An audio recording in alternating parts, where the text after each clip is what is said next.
Agar sizda reumatoid poliartrit kasalligi bo'lsa va siz homiladorlikni rejalashtirayotgan bo'lsangiz yoki homiladorlik paytida reumatoid poliartrit kasalligi bilan chalingan bo'lsangiz, aynan mana shu video siz uchun. Bugungi mavzuyimiz reumatoid poliartrit va homiladorlik. Reumatologik kasalliklar bilan homiladorlik qanday kechadi va reumatologik kasallik bilan chalingan bemorlarda, ayollarda homiladorlikni rejalashtirish, homiladorlikni olib borish va homiladorlik keyingi emiziklik davrida bemorlarimiz qanday nazorat ostida bo'lishlari to'g'risida sizlarga batafsil ma'lumot beramiz. O'ylaymizki, bugungi mavzuyimiz nafaqat patsientlar uchun, balkim ginekologlar va yosh terapevtlar uchun ma'qul bo'ladi deb o'ylaymiz. Bugungi mavzuyimizni biz ikki qismga bo'ldik.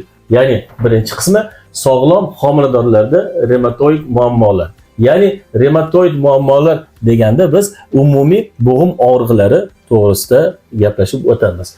Bu sog'lom homiladorlik degan tushunchasi bu nisbiy tushuncha bo'lib, ya'ni reumatologik kasalliklarga nisbatan olingan tushuncha hisoblanadi. Ya'ni homilador ayollarda reumatologik kasalliklar, ya'ni reumatoid poliartrit kasalligi bo'lmagan holatlarda qanday bo'g'im og'riqlari sodir bo'lishi mumkin. Bu to'g'risida biz bugungi mavzuyimiz birinchi qismida gapirib o'tamiz. Asosan reumatoid poliartrit kasalligiga chalinmagan sog'lom ayollarda bo'g'imlarda og'riqlar paydo bo'lishiga asosiy sabablar bog'lamlarda, tog'aylarda o'zgarishlar sodir bo'lishi. Sog'lom homilador ayollarda asosiy bo'g'imlarda kelib chiqadigan muammolarning asosiy sabablari bu bog'lamlarda, tog'aylarda va qomatda o'zgarishlar kelib chiqishiga bog'liq. Bizga ma'lumki, homilador davrida organizmda birmuncha o'zgarishlar sodir bo'ladi. Qanchalik homila kattalashgan sari albatta bo'g'imlarning atrofidagi bog'lamlar, tog'aylar bir-biridan qochadi, bo'g'imlar bir-biridan qochadi va shuningdek oqibatda bemorning qomati ham o'zgarishigacha olib kelishi mumkin. Shuningdek, homilador patsientlarda 12-qovurg'a ostida va chanoqda og'riqlar bo'lishi kutiladi. Ya'ni 65-20% holatlarda chanoqlarda, ya'ni 12-qovurg'a ostida sohasida og'riqlar paydo bo'lishi kuzatiladi. Og'riqlarning asosiy sabablari noaniq hisoblanadi. Shuningdek, boshqa belgilar bilan kechishi kuzatiladi. Ya'ni qanday belgilar? Bemorlarda quvvatsizlik, ishtahasizlik, ko'ngil aynishi, uyqusizlik va shuningdek qo'zg'aluvchanlik, ya'ni asabiy taranglashish holatlari bilan birga kechadigan holatlar bo'ladi. Yana bir holatga e'tibor berishimiz kerak. Tug'ruqdan keyin patsientlarda tug'ruqdan keyin simptomlarning saqlanib qolishi. Ma'lum bir muddat son chanoq bo'g'imlarida, shuningdek 12-qovurg'a osti sohalarida og'riqlar saqlanib qoladi va bir muncha vaqt o'tgandan keyin esa bu o'z-o'zidan yo'qolib ketadi. Yana bir narsaga e'tibor berishimiz kerak, bu og'riqlarni davolash chorasi yo'q. Homiladorlik davrida revmatik og'riqlarning paydo bo'lishining asosiy xavf omillariga qanday omillar kiradi? Birinchisi bu bemorning yoshi. Bemorning yoshi qancha katta bo'lgan sari bo'g'imlarda qisqaruvchanlik, cho'ziluvchanlik xususiyatlari pasayib boradi. Shuning uchun qanchalik yosh katta bo'lgan sari ayollarda tug'ruq jarayoni og'ir kechadi va bo'g'imlarda, chanoq sohalarida, chanoqlarda og'riqlar paydo bo'ladi.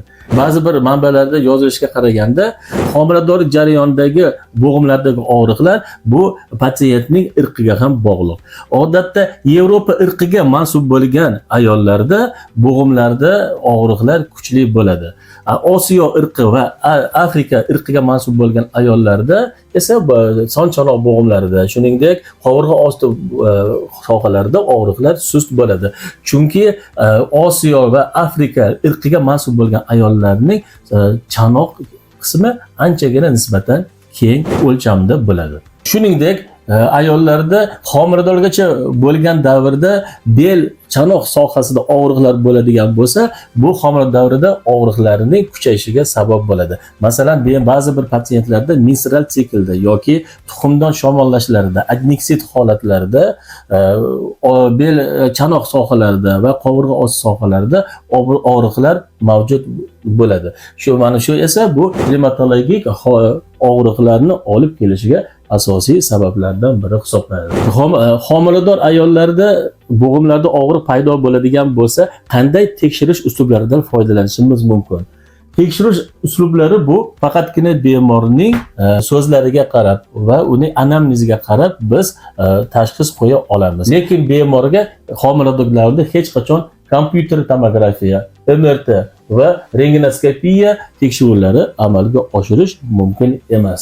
Bundan tashqari qo'shimcha tekshiruv usullari bu bemordagi umumiy qon analizlari va kalsiy va remoproba analizlariga qarab turib biz tashxis qo'yishimiz mumkin. Sog'lom homilador ayollarda revmatologik muammolar bo'lgan paytda qanday davolash choralari qilishimiz mumkin? Bu davolash choralari oddiy revmatologik kasalliklarda bo'lishi mumkin bo'lgan terapiyalarga asoslangan holatda qilamiz. Lekin biz bu holatda dori-darmon bilan davolashga yondashmagan holatda asosan osteopatiya, akupunktura, mobilizatsiya, massaj yo'llari bilan biz og'riqlarni qoldirishimiz mumkin. Bundan tashqari har bir homilador ayollarga biz tavsiya beramiz, individual mashqlarni bajarishni biz tavsiya beramiz. Aynan mana shu homiladorlik davrida bajariladigan mashqlar son chanoq bo'g'imlaridagi, qovurg'a osti va bel sohalaridagi bo'g'imlardagi og'riqlarni bartaraf etishda muhim ahamiyatga ega. Shuningdek, tug'ruq jarayonini kechishda muhim ahamiyatga ega hisoblanadi. Aziz kanalimizning a'zolari, endi sizlar bilan bugungi mavzuyimizning ikkinchi qismiga o'tamiz. Ya'ni ikkinchi qismi bu revmatoid paliativ bilan kasallangan patsientlarda homiladorlik. Bu asosiy qism, bu kengroq mavzu hisoblanadi. Shuning uchun albatta bu qismga ginekologlarimiz, talabalarimiz va barcha patsientlarimizni diqqat bilan tinglashlarini men iltimos qilgan bo'lar edim. Revmatoid paliativ kasalligida kech homilador bo'lishga asosiy sabablar nima? Agar biz ayol patsientimizda revmatoid paliativ kasalligi aniqlaydigan bo'lsak, uning kech homilador bo'lishda qanday sabablar bo'lishi mumkin? Birinchi sabab bu bemorning yoshi. Biz yuqorida ham aytib o'tdik, revmatoid paliativ xastalik bilan kasallangan bemorning yoshi qanchalik katta bo'ladigan bo'lsa, homilador bo'lish ehtimolligi shunchalik past bo'ladi. Keyingi sabablardan biri bu dastlabki homiladorlikning yo'qligi. Agar bemorda birinchi homiladorlik bo'ladigan bo'lsa va bemorda revmatoid paliativ kasalligi aniqlangan bo'lsa, bunda ham homilador bo'lish ehtimolligi sust bo'ladi. Keyingi sababi bu yallig'lanishga qarshi preparatlarni oldindan qo'llanib kelinganligi. Bemorda surunkali revmatoid paliativ kasalligi aniqlangan bo'lsa va bir necha yillardan beri steroid yallig'lanishga qarshi preparatlarni qo'llab kelgan bo'lsa, bu homilador bo'lish ehtimolligini albatta susaytiradi. Azizlar, endi sizlar bilan homiladorlik davrining pasayishini asosiy sabablari bilan gaplashamiz. Xo'p, bunga qanday omillar ta'sir qiladi? Birinchi, nonsteroid yallig'lanishga qarshi preparatlar, shuningdek glukokortikosteroid preparatlar, ya'ni gormonlarni qabul qilish. Uzoq muddatda bunday preparatlarni qabul qilgan bemorlarda albatta homiladorlik davri kechikadi. Nisbatan sog'lom davriga nisbatan kechroq homilador bo'lish ehtimolligi bo'ladi.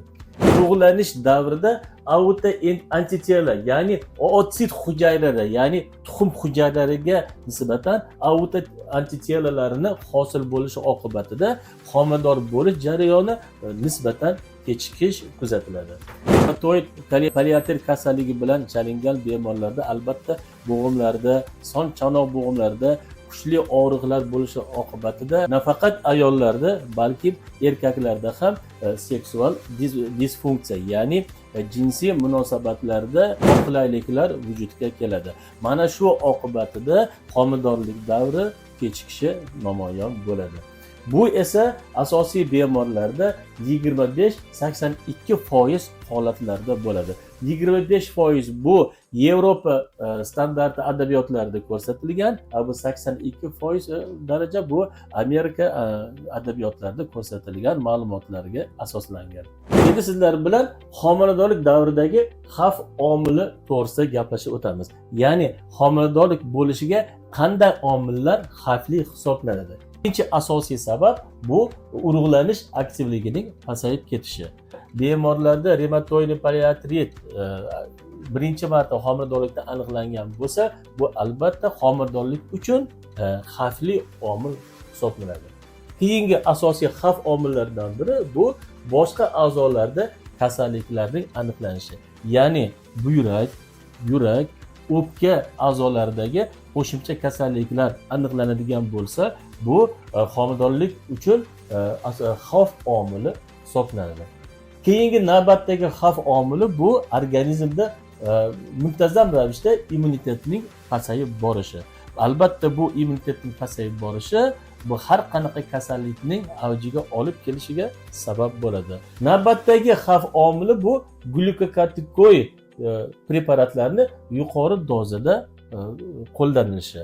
Bemorlarga prednizolon preparatlarini agar biz yuqori dozada qo'llaydigan bo'lsak, bu homiladorlik davrining xavf omillaridan biri hisoblanadi. Va navbatdagi asosiy xavf omillaridan biri bu ko'p homiladorlik. Qaysi bir ayol patsiyentimizda 5 ta, 6 ta deyarli undan ko'p homiladorlik kuzatilgan bo'lsa, bu bemorlarda ya'ni bu revmatoid poliartrit bilan kasallangan homilador ayollarimizda xavf omili juda yuqori hisoblanadi. Agar homilador ayollarda revmatoid poliartrit kasalligi aniqlangan bo'lsa, revmatolog taktikasi qanday bo'ladi? Ya'ni bunday homilador ayollarni biz qanday nazorat qilamiz? Bu to'g'risida gaplashamiz. Patsientlarimiz asosan quyidagicha nazoratga olinadi. Ya'ni homilador bo'lgunga qadar nazoratga olinadi. Keyingisi birinchi trimestrda, ya'ni homiladorlikning 8-12 haftasida nazoratga olinadi va navbatdagisi 2 va 3 trimestrda, ya'ni homiladorlikning 24-28 haftasida nazoratga olinadi. Va navbatdagi nazorat davri bu tug'ruq davri hisoblanadi. Albatta revmatoid poliartrit kasalligi bilan kasallangan homiladorlar albatta tug'ruq jarayonini nazoratga olish kerak bo'ladi. Tug'ruq esa bemorga ikki xil taktikada tabiiy tug'ruq va kesir kesish jarayoni bilan amalga oshiriladi. Bu esa bemorning holatiga, bemordagi revmatoid poliartrit kasalligi darajasiga qarab revmatolog tomonidan belgilanadigan holat hisoblanadi. Nihoyat tug'ruqdan so'ng 6-8 haftalarda revmatolog nazorati hisoblanadi. Aynan mana shu davrda bezillik davri hisoblanadi. Onalarga revmatologik qanday preparatlar berish yoki bermaslik to'g'risida, shuningdek neonatal davrdagi kerakli bo'ladigan muolajalar to'g'risida qattiq nazoratga olishimiz kerak bo'ladi. Azizlar, endi sizlar bilan revmatoid poliartrit kasalligi bilan kasallangan ayollarda homiladorlik davrining kechishi to'g'risida va bunday davrda bemorlarga qanday preparatlar berish mumkinligi yoki berish mumkin emasligi to'g'risida gapirib o'tamiz. Biz esa bundan kerakli jadvallardan foydalanamiz. Revmatoid artrit kasalligida homiladorlikning kechishi qanday omillarga bog'liq bo'ladi? Mana siz ko'rib turibsiz, bu jadvalda quyidagi ustunlar mavjud. Revmatoid artrit kasalligi homiladorlikda ta'siri, ya'ni asosan yaxshilanish darajasi 43-66% ni tashkil etadi. Ya'ni aynan mana shu davrda, homiladorlik davrida revmatoid artrit kasalligi 43 va 66% gacha tuzalish ehtimolligi bor. 3-trimestrda esa bu remissiya davri 16-27% gacha revmatoid poliartrit kasalligi qo'zg'alish, ya'ni homiladorlikning 3-trimestrida bemorlarda 16-20% gacha bo'lgan patsientlarda remissiya holatigacha o'tishi mumkin. Tug'ruqdan keyingi asoratlar asosan Yevropa standartlari bo'yicha 40-60% homiladorlarda, Amerika standartlari bo'yicha 70-90% homiladorlarda kuzatiladi. Homiladorlik davrida ko'rib turibmiz jadvalda mana onalik xavfi va asoratlari mavjud emas. Homiladorlik asoratlari xavflari esa mana shu yaxshilanish davrida, ya'ni 43-66% biz yaxshilanish davri dedik. Homiladorlik asoratlari xavflari nisbatan yuqori bo'ladi. Neonatal va homiladorlik asoratlari xavfi esa bu juda kam hisoblanadi. bu jadval bo'yicha bir narsaga e'tibor berishimiz kerak. Aktivlikning pasayib ketishi bu reumatoid artrit kasalligidagi ACCP analizining manfiy bo'lishi bemorlar uchun xos bo'lmagan hisoblanadi. Azizlar, reumatoid poliartrit bilan kasallangan ayollarda homilador davrida qanday preparatlar biz tavsiya etishimiz mumkin? Bu to'g'risida mana quyidagi jadvalda to'liq ma'lumot berishga sizga harakat qildik. Parasetamol preparati homiladorlik rejalashtirayotgan paytimizda albatta bemorlarga mumkin. Birinchi trimestrda ham albatta tavsiya etishimiz mumkin. Ikkinchi, uchinchi trimestrda ham parasetamol preparati bu xavfsiz bo'lganligi uchun, gepatotoksik xususiyatlari past bo'lganligi uchun tavsiya qilishimiz mumkin bo'ladi. Keyingi dori vositalarimiz bu noselektiv nosteroid yallig'lashga qarshi preparatlar. Aytaylik, ortofen, diklofenak preparatlari bu homiladorlik rejalashtirish davrida mumkin. Birinchi trimestrda bu preparatlarni ehtiyotkorlik bilan qo'llashimiz lozim bo'ladi. Ya'ni albatta ginekolog va revmatolog o'zaro nazorati ostida qo'llashimiz lozim bo'ladi. Uchinchi trimestrda noselektiv yallig'lashga qarshi preparatlar bemorlarga qo'llanishi to'xtatiladi. Navbatdagi preparatimiz bu selektiv nosteroid yallig'lashga qarshi preparatlar. Ya'ni SOC2 ingibitorlari, etorikoksib, teloksib preparatlari.